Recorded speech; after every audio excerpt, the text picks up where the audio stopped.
की हमारी भतीजी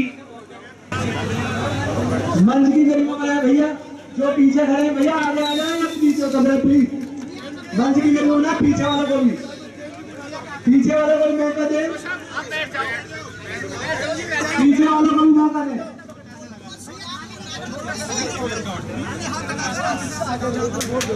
बहुत बढ़िया बहुत बढ़िया। मंच की गरीबों बनाए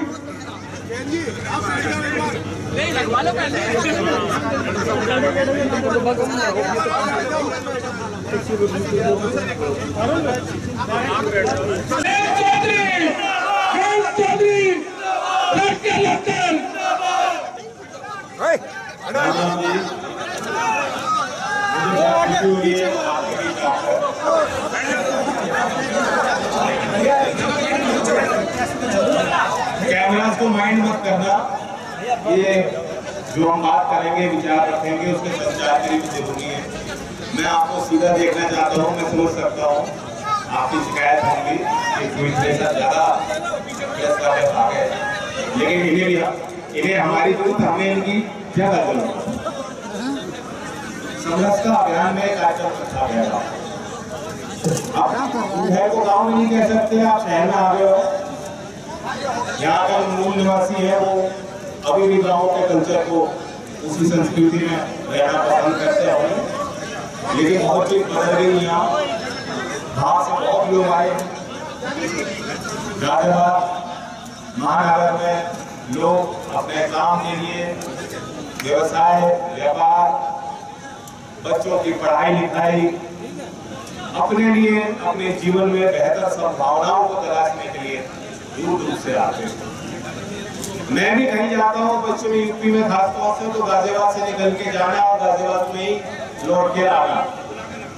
निकल के जाते हैं लेकिन यहाँ नहीं आ पाते, इस तरह की बैठक नहीं हो पाती।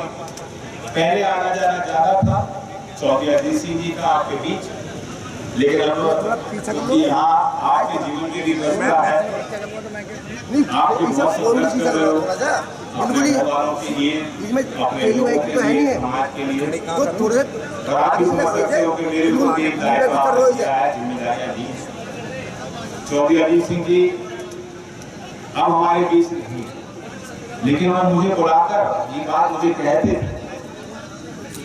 कि जब बड़े अवसर होते हैं तो बड़े मंच भी सजते हैं, बड़े कार्यक्रम होंगे, रैलियां होंगी, मीटिंग होंगी, हमारे लोगों को पसंद भी आता है। वो चुनाव आपने देखे, चौधरी चरण सिंह जी जो मिला करते थे तो एक मीटिंग होती थी शायद, उस एक मीटिंग में सामूहिक तौर पे फैसला हो जाता, लेकिन अब वो चीज नहीं है। अब इन मंचों से वो बात, कोई अनोखी बात हम लोग नहीं कहेंगे जिसकी जानकारी आपके पास नहीं है। सारी जानकारी आपको पहले की तरह नहीं कि मीटिंग में जाएंगे और आपको खबर मिलेगी। समाज में बहुत तीव्र गति से चेंज आए हैं, परिवर्तन आया है। मैं आपसे अलग मिल लूंगा ना, इनसे शिकायत मत करो, इनकी जरूरत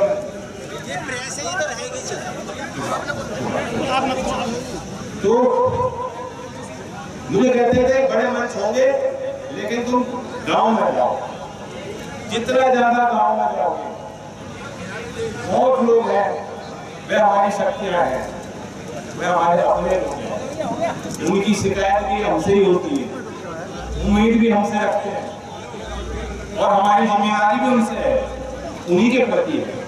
तो हमेशा मुझे हिदायत देते थे।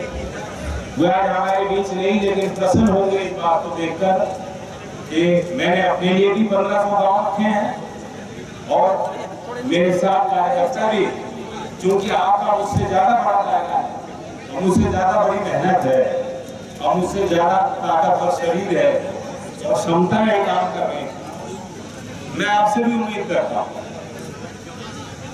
जहां तक मुद्दों की बात करें, लोकल हमेशा इशू बेस्ड पार्टी रही है।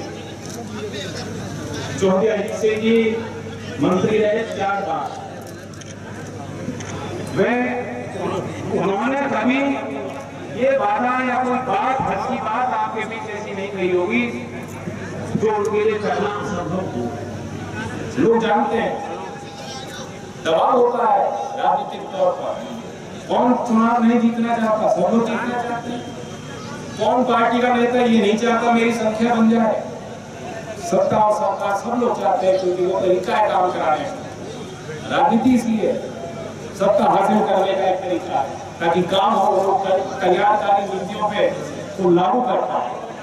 लेकिन तमाम उन दबाव और स्वार्थ के बावजूद चौधरी अजीत सिंह जी ने लंबे सार्वजनिक जीवन में, और उससे पहले चौधरी चरण सिंह जी ने कभी कोई ऐसा वादा आपके बीच नहीं किया हो जो जिसे निभाने की उनकी पूरी मंशा और इरादा ना हो।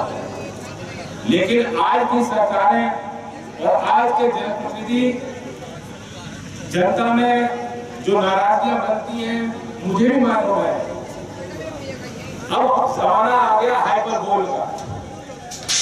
चुनाव में कुछ ही कह लो, जो भी कहना है, जो फायदे की बात हो कहो, फायदा मिलता हो तो लोगों को भिड़ाओ, लोगों को लड़ाओ, आक्रामक बात रखो, उत्तेजना बढ़ाओ पब्लिक की। यहाँ तक कि हमारे सूबे के मुख्यमंत्री भी पश्चिम उत्तर प्रदेश में पाँव नहीं रखते जमीन पर, और दंगे की बात और दंगे की याद करना शुरू करते। इसलिए हमने सोचा कि समरसता अभियान चलाएं, भाईचारे की बात करें। राजनीतिक मंचों से बातें अपने मुनी समाज से हुई। आप दूसरे पार्टी की सभाओं को सुनोगे तो नाराज होकर लौटो, क्रोधित होकर लौटो। सोशल मीडिया पे उनकी पोस्ट देखोगे, पढ़ोगे तो आपको किसी के खिलाफ उकसाने का काम में लोग करेंगे। उन बातों से किसी का कोई लाभ होने वाला नहीं है। आज तरक्की चाहते हैं लोग, अगली पीढ़ी खास तौर से, चूंकि यहाँ शहर में खड़े हैं, यहाँ गांव छोड़ के, घर परिवार गांव के जीवन को छोड़ के बहुत लोग आए बसे। इतनी जमीनें नहीं है अगली पीढ़ी पे, वो खेती करती रहे, नए काम ढूंढ रहा है, लेकिन नौकरी और रोजगार लोगों को मिल नहीं रहे। 2019 में लेबर पार्टिसिपेशन रेट देश में लगभग 41% था। लेबर पार्टिसिपेशन रेट वो आंकड़ा है जो बताता है कितने लोग लेबर फोर्स में काम करना चाहते हैं या काम कर रहे हैं। 2019 में 41% थे, फिर अगले साल कोविड में घट गए, आज 2023 है, और जो लास्ट आंकड़ा है सार्वजनिक वो 2022 दिसंबर का है, जब आप 41% से घट के 22% रहे। यानी कितने लोग मायूस होकर लेबर फोर्स में, आप उनको गिना ही नहीं जा रहा, नौकरी की उम्मीद ही नहीं उनको। लोग बच्चे हमारे MBA करने के बाद, इंजीनियरिंग करने के बाद घर लौट गए। कितने हमारे बच्चे यूक्रेन में वॉर हो रहा था, मेडिकल करने वहां गए थे, उनकी सारा काम खराब हो। तो इन नौजवानों की उम्मीदों के अनुरूप सरकारों का बहुत बड़ा फेलियर है कि वो काम नहीं कर रहे। 45 साल में इतनी बेरोजगारी नहीं थी, तो हमने इनके शासन के काल में सरकारी आंकड़े बताते हैं, हमने देखी, और सरकारी आंकड़ों से भी बाहर एक पूरी दुनिया है जो वास्तविकता है, जो असलियत है, जो जमीनी स्थितियां हैं, आप उससे बेहतर जानते हैं। किसी छोटे व्यापारी का काम नहीं बढ़ा है जब से ये लोग आए, उसके ऊपर जिम्मेदारियां और लाद दी गई हैं। कितनी बार रिटर्न भरेगा, CA को काम देगा, कितनी बार उस पर रेट बढ़ेंगे, कितनी बार उससे वसूलियां होंगी, कुछ वैध होंगी, कुछ अवैध होंगी, सारे काम झेलता भी छोटा व्यापारी अपना काम चला रहा है। नोटबंदी से के बाद अभी तक भी लोगों के अंदर, उपभोक्ताओं के अंदर वह क्रय शक्ति दोबारा लौट के नहीं आई। तो ये आर्थिक प्रबंधन नहीं है तो क्या है?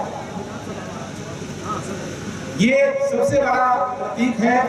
हम शासन में लोगों को इसलिए बैठाते हैं कि वो देश को आगे ले जाए, लेकिन अब हम नए इतिहास लिखने में और रचने में व्यस्त हैं।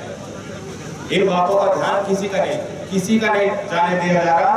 वो अपने नए मुद्दे पैदा करते हैं। वो कहते हैं अमृत काल में रहे हो, बेरोजगारी की बात मत कीजिए, नोटबंदी 1.0 नोटबंदी 2.0 क्यों हुई ये मत पूछो। किसान की आय दुगनी हुई कि नहीं हुई ये सवाल मत कीजिए। वे हमारी बहनें हैं कि नहीं जो पहलवान न्याय मांग रही है, उनका साथ मत दीजिए। आप अमृत काल में हैं, नए संसद भवन का भव्य भवन का उद्घाटन किया जा, इतनी बड़ी बात है। यहाँ किसी गांव में किसी ने क्या मन की बात होती है, क्या किसी ने प्रधानमंत्री को चिट्ठी लिखी थी और मांग करी थी कि हमें नए संसद भवन चाहिए? हमने तो नहीं करी थी, किसी एमपी ने नहीं करी थी, किसी विपक्षी दल ने नहीं करी थी। सेंट्रल विस्टा प्रोजेक्ट में जो हजारों करोड़ लगाए जाएंगे, आपको पता नहीं है क्या? एनडीएमसी इलाके में आप यहाँ तो आप गाजियाबाद के प्राधिकरणों से व्यस्त कल हो, साफ सफाई नहीं होती, शहर में भी हो शहर से नहीं हो, लेकिन आप दिल्ली में एनडीएमसी इलाके में जाके देखिए क्या होता है। क्या होता है? सड़क बनी बनाई होती है, वो तोड़ी जाती है, बने। वही तो सेंट्रल विस्टा है। खूबसूरत इमारतें, पुरानी इमारतें जिनसे इतिहास है, लोगों का जुड़ा हुआ, जिनसे कुछ जुड़ाव हो सकता है, लोगों का बनी बनाई है, उन्हें तोड़ा जा रहा, बनाया जा रहा, सिर्फ इसलिए कि ग्रेट एम्परर अपनी पीठ थपथपाए और कहें देखो अमृत काल, अब आत्मनिर्भर भारत। हम पहले आत्मनिर्भर नहीं थे। मेक इन इंडिया असलियत ये है, आज हम इतना इंपोर्ट कर रहे हैं, हम ट्रेड डेफिसिट पे हैं, आज हमारे इंपोर्ट रिकॉर्ड लेवल पे है। जब दिवाली आती है कहते हैं चाइनीज पटाखा मत चलाओ, चाइना से आपका व्यापार बिल्कुल उल्टा है, आप पूरी तरह से उन पर निर्भर हो। यहाँ तक कि उनके सैनिक भी हमारी सीमा के अंदर आ जाते हैं तो सरकार संज्ञान भी नहीं लेती है। इतनी निर्भरता हमारी उनके ऊपर आ गई। और फिर भी ये स्लोगन, ये नारे, ये जुमले क्योंकि लोगों को पसंद आती है बात, इसलिए वो बोली जाती है। ये हकीकत नहीं है। आप लोग बुद्धिजीवी हो, आप जमीन पे काम करते हो, आप चीजों को देखते हो, आप चीजों को समझते हो। मैं इसलिए आपके बीच इन बातों को नहीं दोहराना आया, मैं आपकी दुखती रग पे कुछ छेड़ूं। लेकिन हम इन बातों को अगर स्वीकारेंगे नहीं तो सुधार कैसे हो सकता? पहले तो हम अपनी कमजोरियों को मान लें। बहन बेटी के सम्मान में आए हैं मोदी जी मैदान में। ये नारे लेने कितने आसान है। जब मेडल जीता था 2016 में, मोदी जी ने ट्वीट किया कि रक्षाबंधन के दिन मेडल जीता है साक्षी ने। कितनी गर्व की बात है। विनेश को साथ बुला के उन्होंने कहा कि विनेश तुम तो मेरे परिवार के हो। ये मोदी जी के शब्द है। आज है कि नहीं, मैं सवाल ये पूछना चाहता हूँ। आपकी नजर में क्या वो देश की बेटी है? आपकी नजर में क्या आपका खून उनका खून एक है? अगर वह न्याय की मांग कर रही, क्या उन्होंने गलत किया? अब मुकदमे भी वो झेलेंगी।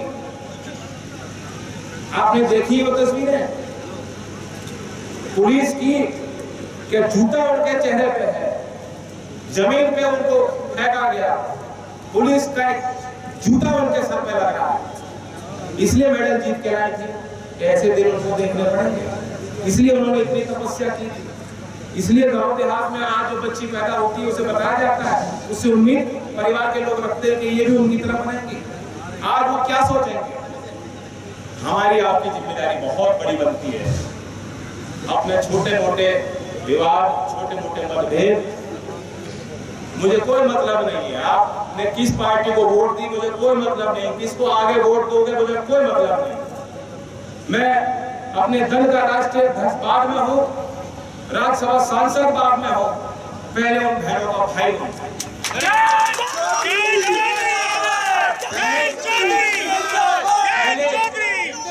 एक जीवंत सभ्य समाज का हिस्सा हो, एक अंग हो, एक कार्यकर्ता हो। अब वह आप भी हो।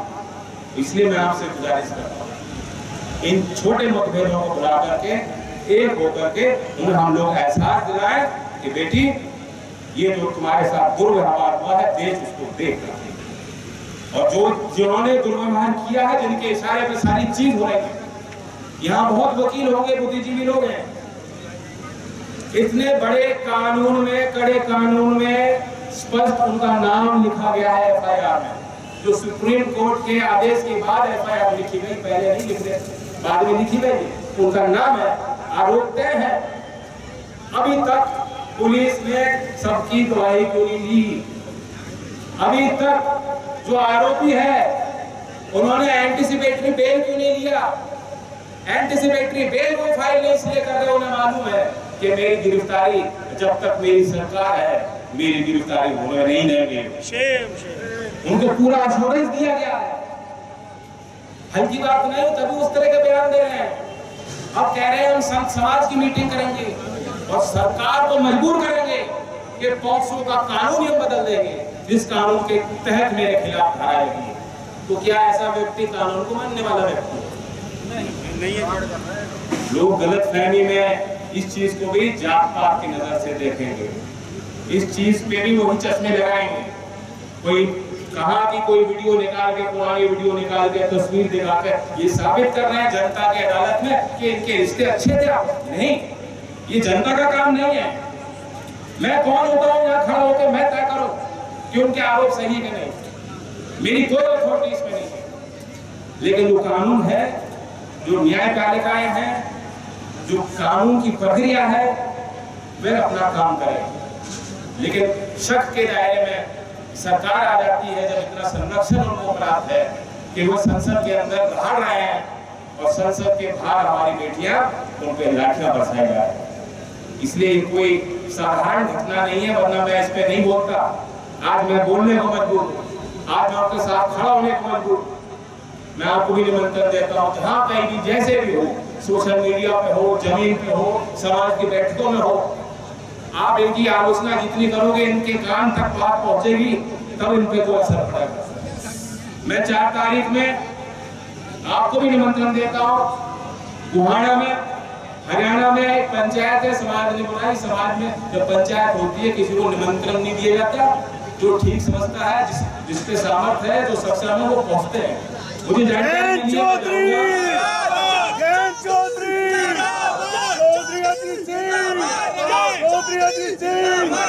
और बहुत गर्मी है, मैं भी जानता हूँ। मुझे तो सबसे ज्यादा पसीना मुझे ही आता है।